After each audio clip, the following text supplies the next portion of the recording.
Hi, I'm Mara Webster with In Creative Company, and thank you so much for tuning into one of our talks today. We are a year-round talk series bringing you the best creative voices across film, television, and theater. And today, I'm so thrilled to be joined by the fantastic Damon Gillespie, who's currently starring in Netflix's Tiny Pretty Things. And I wanted to start by asking you about some of the almost like retraining that you did in ballet, because it had been a few years since you'd taken classes and been specifically training in that arena when you got this job. And so I know that you dove back into taking a lot of classes in the lead up to and even continuing while you were shooting, and wanted to ask about whether there were specific techniques and specific skill sets within that training that you were looking to hone in on, that you really kind of wanted to center and focus on in terms of like bringing your skill set back up to the level that you needed it to be for the show. That's a really good question. Yes, actually, it's not nothing specific until I started really training. I just wanted to be prettier, honestly, because I'm a very like primal dancer, I guess is the best way to describe it. So I'm like I have a really strong center of gravity, but anytime, I'm doing ballet and I need to float something, I'm not that great at it. And I never knew why until I got to Toronto and we were filming. We were working with an amazing physical therapist and an amazing almost like a coach, ballet coach. And our ballet coach was making me incredibly stronger as a dancer. And then my physical therapist was taking ballet class so that he could understand the bodies more and understand how it works and how he could, create some workouts for us and make sure that he was protecting us as much as possible. And he actually helped me discover why I was being so limited in my dancing, because I'm a very I go by like anatomy is very important to me. So I need to know where specifically I need to feel certain things to do a turnout, or where it comes from, to make sure that my port de bras is strong and pretty, and I could never figure it out until I had those two really helping me. And so I watch myself as a dancer because if I watch anything I do, I always critique myself. I just do. And I actually saw the growth that was happening from when I started. And then towards the end of the show, I was like, oh, wow, this made so much of a difference. Like I could understand why this looked much better than, I don't know why I keep doing that, but that's kind of that's what I envision. Yeah. And it's so great as well the way that the scripts really kind of actually hone in on what everybody's individual style is as a dancer. And we see like this character has less training, so the way that like Nevaeh moves is very different to the way that your character moves. and Right. and so how did you think about Caleb in terms of how you thought he would move as a dancer, and what kind of characteristics and traits would come through in movement for him? Well, I tried to, around mid-season, I started to recognize the way that Caleb has been written. He isn't Oren. He isn't Shane. He isn't He isn't like the other dancers. There's something completely different about him, and so that is how I felt. And instead of trying to be more like more like Bart and more like Michael and Brennan, I said, okay, I can strengthen my technique and strengthen myself as a dancer, but I can still bring my essence and my style to it. And once I finally started to kind of let go of like, I will not be Bart, I will not be Michael, I will not be Shane or Brennan, that's when I started to find the way that Caleb moves. Because I had a sort of an idea in the beginning, and then as you spend more and more time with a character, more and more starts to come out, and you take more notes. And so I really started to find the way he danced around mid-season, and I started to incorporate that because he comes from a military family. So in ballet we stand like this, but in the military it's kind of a little bit more strong. As it's more this, I don't know. It's just a slight difference in posture, and so I kind of was working a little bit more with that as opposed to a classically trained ballet dancer, especially because I'm not one. Yeah. And Michael McLennan, who's the showrunner, I know that he started kind of like looking to all of you as dancers for kind of like what you needed in order to prepare for scenes in terms of like the choreography, what you needed in terms of like knowing when you were going into shooting a scene to be able to warm up properly. What were some of the things that you really discovered were important to you to have to be really be able to like walk into those dance scenes and feel like you were ready to go when they called action? I really needed to take, like, I really had to take a ballet class or I was done. I could not, and that's never happened to me before. But once I got into the habit of, oh, this is how I check everything. This is why I'm able to turn. This is why I'm able to hold this extension longer. This is why my back is moving the way it is. That was the most important. I think that kind of was a universal thing. Like everybody needed a ballet class, at least an hour and a half before we went to camera. We just needed to get our bodies warm. We needed to make sure our bodies were in check.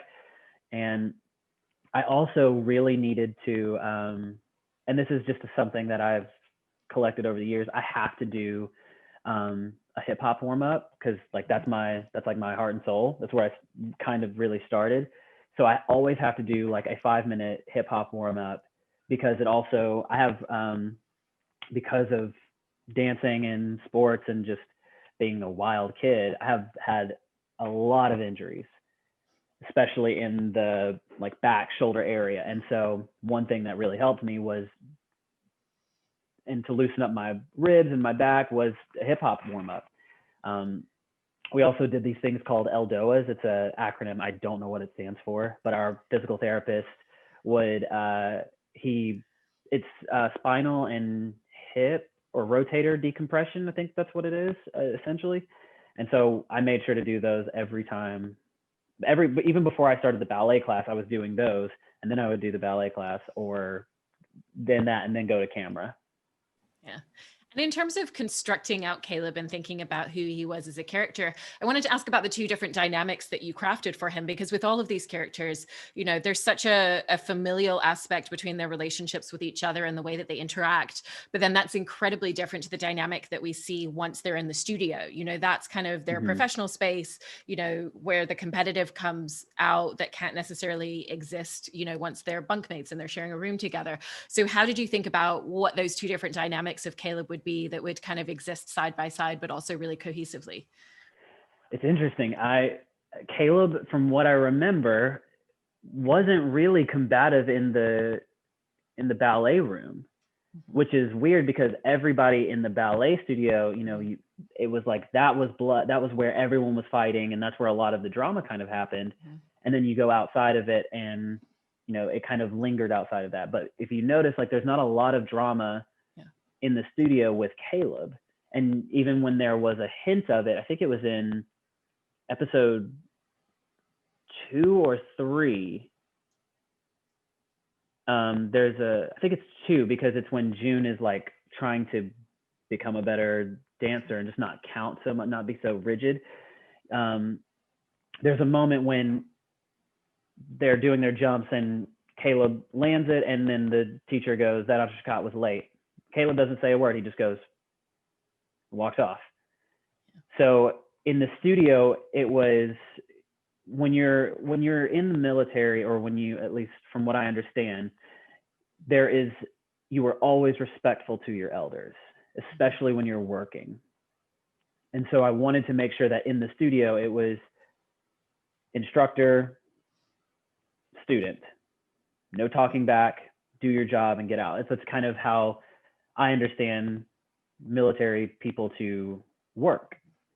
And outside of that even still, there wasn't really a competitiveness to it, because he's dealing with his own, you know, trauma outside of that. The only time he really started to get competitive was when he thought he was being dismissed. And I relate to that a lot, because I don't like being dismissed at all. Like I don't like dismissing people. I'm like, we're people, we all deserve to talk to each other, and then we make a decision, kind of thing. And so that's kind of where I tried to, at least that's what was in my head. You know, in the studio with Caleb, it was all respect. And then outside, it was, you know, blood, you know, it was a battle. which is weird because with everyone else, it was kind of reversed. It's like you fight in the studio, outside of it, we're fine. And you were just mentioning, the trauma that he has, and that's so much of a driving force for who he is as a character and how he deals with a lot of situations, and where some of that combativeness comes from with him. And, it comes from his father being military and passing away in the Afghan war. And so I was interested in the way that you really thought about trauma as a driving factor for him as a character. And even in the scenes where that's not what he's talking about and what he's discussing, how it's kind of always there as an underlying element to who he is. Yeah, that was the biggest, like before we even started, Michael, the showrunner, was telling me exactly what happened and where he wanted it to go with the storyline in Caleb, or the backstory for Caleb. And he sent me this podcast episode on NPR, and it was about a war vet who had gone to Afghanistan and had this almost underlying hate, like just actually no, it wasn't underlying. It was it was a hatred for Muslim people and people of Islam, and he realized that it was destroying him, and so he went to therapy. He actually went to I can't remember what the actual word for like church is for Islam, but he actually went to a service for that, and he went to a support group and was really trying to do the work so that he could release this hatred. Because it's hard when you have a certain mind, like you have a job, you have a certain mindset, and a certain group of people are trying to kill you. Like that's it's so messed up in the way it's set up, but it's kind of where our world is, when you're on the ground and you're fighting in a war. But it was very important that we show that just because there's a prejudice that Caleb has, and just because he has that prejudice doesn't mean it can't be worked through and he can't improve. And yes, he's dealing with his own trauma, but that you can work through that and learn to let it not control you. And that's what we wanted to show in the show as much as possible. But no matter what, I tried to keep that in the back of my head with every scene, especially if it mentioned anything close to Nabil or to his father. Just wanted to keep that in my mind no matter what. Yeah. And it is important to see that he does go on that, that huge journey from episode 1 and the way that we see him behaving to who he is at the end of this series.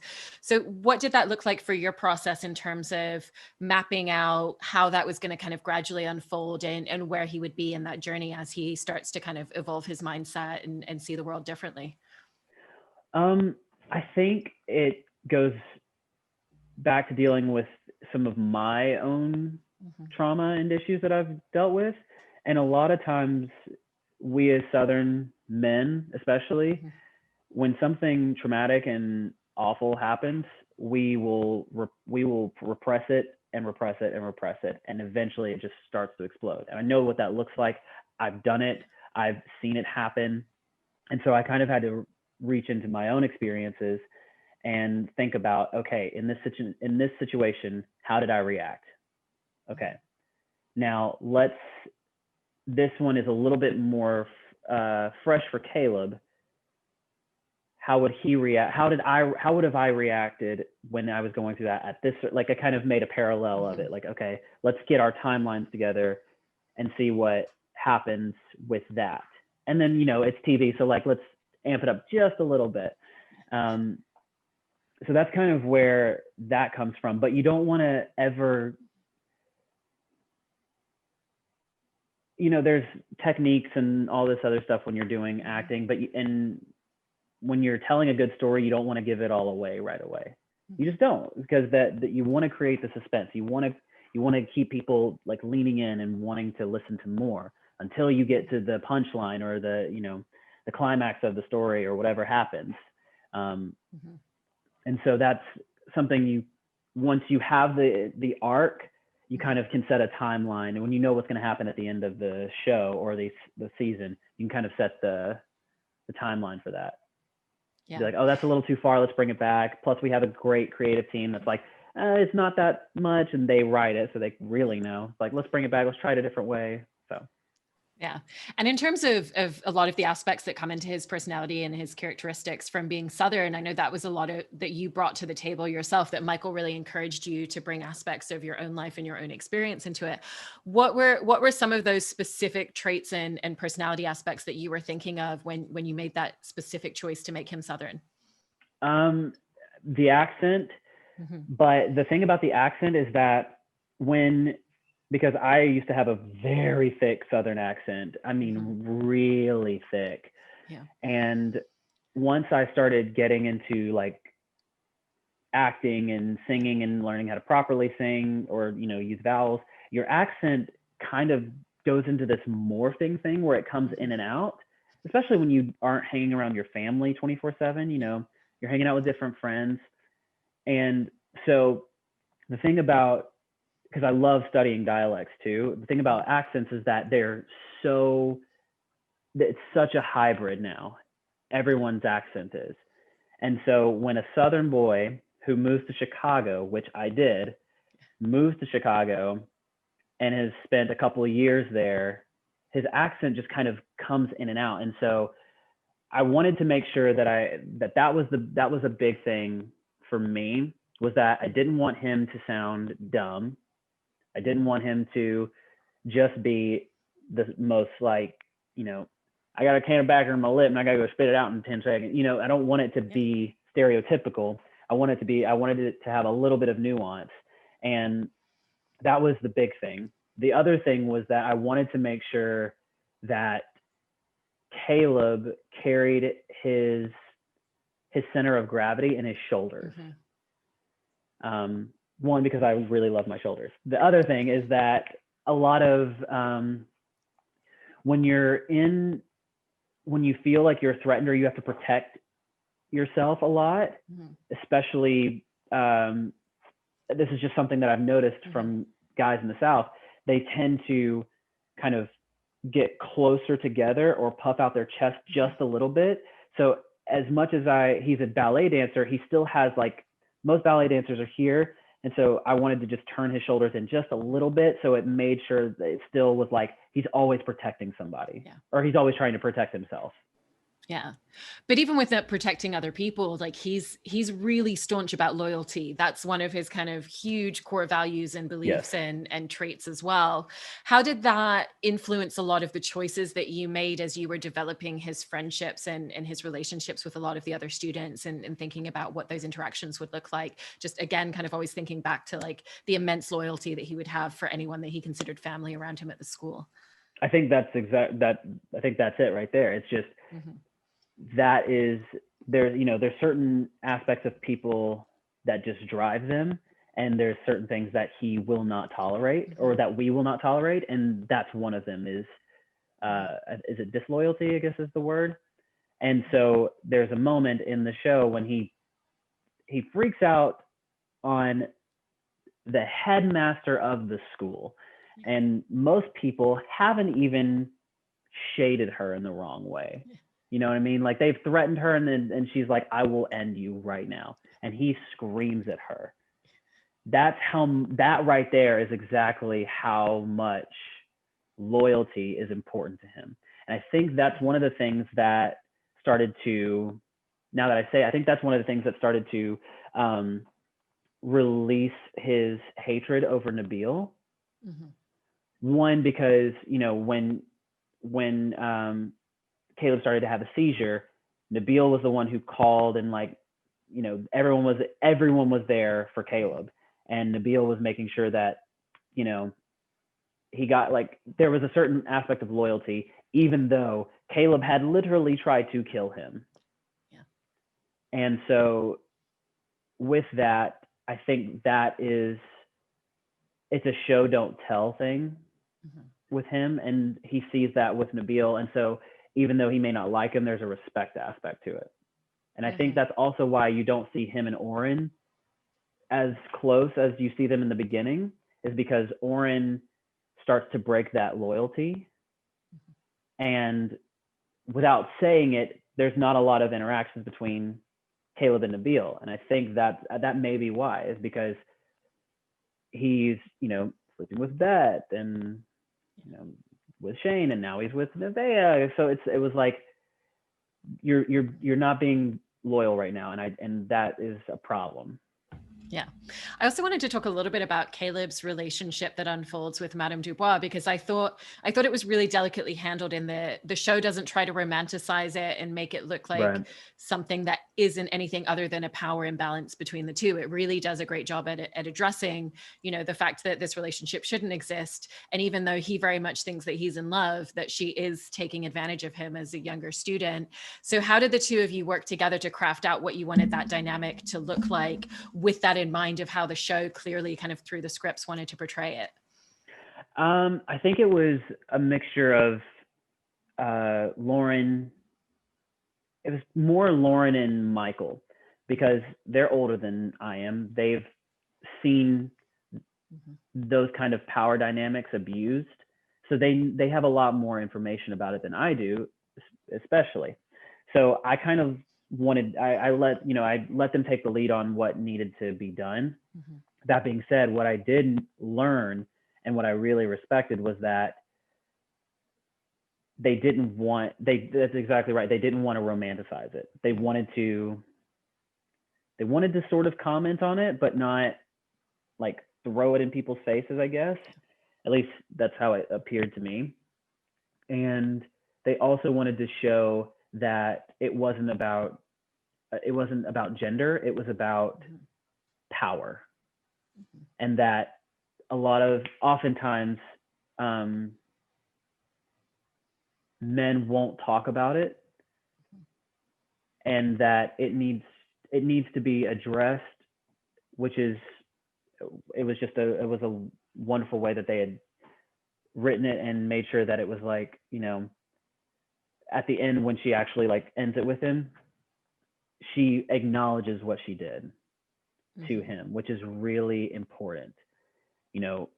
One thing that we never or at least I'd never really seen, was in that kind of power abuse. We never really see the adult in the situation say, I made a mistake and I am damaging you, and this, I can't continue that cycle, because it happened to her too. So yeah, that's kind of my thoughts on it. Yeah. And I also wanted to talk a little bit about the character work that you were doing and continuing to doing as the series was evolving. And, you've talked about how as the series evolved, you kind of got quicker at starting to learn new things and new pieces of information about who he was as a character. So there's that really great opportunity with a series to just continuing the development and like the layering of who this character is. What were some of the things that you really kind of uncovered that you maybe hadn't anticipated about who he was as a character as that journey went on? The way it was written, I didn't expect him to really switch, I guess is the term, on Nabil so quickly, and be like, hey, I really appreciate that. I'm not going to come after you anymore.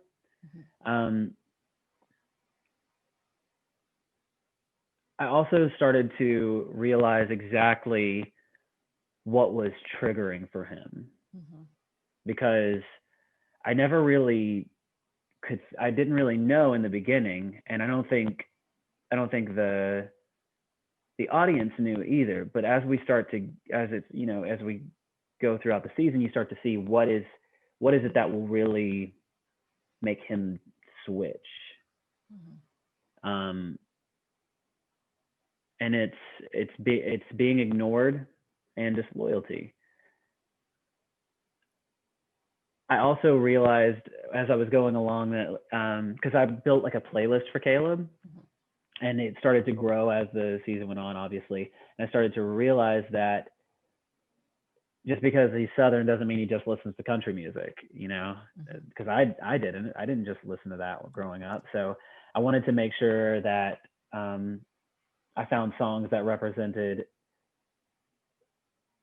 kind of what he thinks and how he works. So there was a couple of Kendrick Lamar songs in there. There was also some really like, I guess, primal songs in there, and there were also a couple of country songs that I grew up listening to and that I really enjoyed. And there's a couple of Lenny Kravitz songs because it was like, I think Caleb I think that's what he would listen to. Mm-hmm. So that's kind of what would help me get in the mindset of him. Yeah.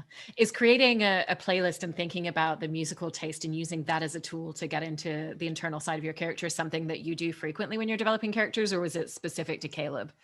It was specific to Caleb, honestly. I never really did that. And so when I did, have the opportunity to give, like a Southern accent, I really was like, I've lost it. Like there's aspects of it that I still have, but I've lost my Southern accent and I need to get it back. How do I do that? Well, I call my grandmother and I call my mom, and who are born and raised in the South. And so I get that family aspect back. And then I listen to things that will put me in the mindset of the character. And that was the first time I had ever done it. And I was like, yeah, I think I'm going to continue to do this. I'll create a playlist and have it go along with what I call my character Bible. Mm-hmm. And I love, you wrote this really great piece for Backstage about, auditioning and getting this role, but also the way that you really approach auditions and characters as a whole, and really honing in and figuring out like what's really special and unique about this individual character. And so I wanted to ask, kind of like through the journey of discovering Caleb, what were the things that you really took away as to like who he was at his heart and what you found to be the most unique aspects of playing him? These are all really great questions. I haven't thought about these in a long, it's been so long now.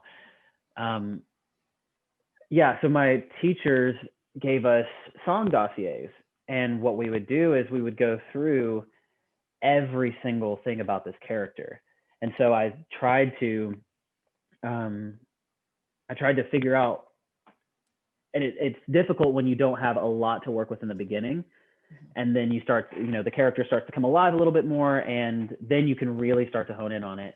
So one thing that I always try to do is when I get the arc is I go, okay, based on this arc, what are his strengths, his weaknesses, and what does he want? Those are the three things that I always try to hone in on first. And one thing that he wants, I still try to figure it out because it changes. At first he wants revenge, and then he wants power, and then he goes back for revenge. So I think if I had to put it right now, I think what he truly wants is solitude. Mm-hmm. Or without simplifying it, I think he just wants peace. Actually, that's the best. I think he just wants peace within himself. And he has a very, very not great way of going about it. For his weaknesses, he leads with his heart instead of his brain. He used to lead with his brain, and then something happened, and now he leads with his heart, and that gets him in trouble, as we've seen. He leads with his heart, and now he's making terrible decisions. I think his biggest strength, though, is his heart. Mm-hmm. That's the paradox, is that his heart is his biggest strength because he has so much of it, and he cares so much about what he's doing and the people that are important to him. He very much holds on to that. And because of that, it is his greatest weakness. Yeah. And because of that, I don't think he'll ever find peace. Mm-hmm. It's also probably what makes him a really fascinating character to play, with all those complexities. And yeah, I want to thank you so much for diving in and talking with us so in depth about the show this afternoon. Thank you so much, Damon. Yeah, thank you so much for having me. I've never gotten to dive into Caleb like this. This was a lot of fun. I really appreciate it.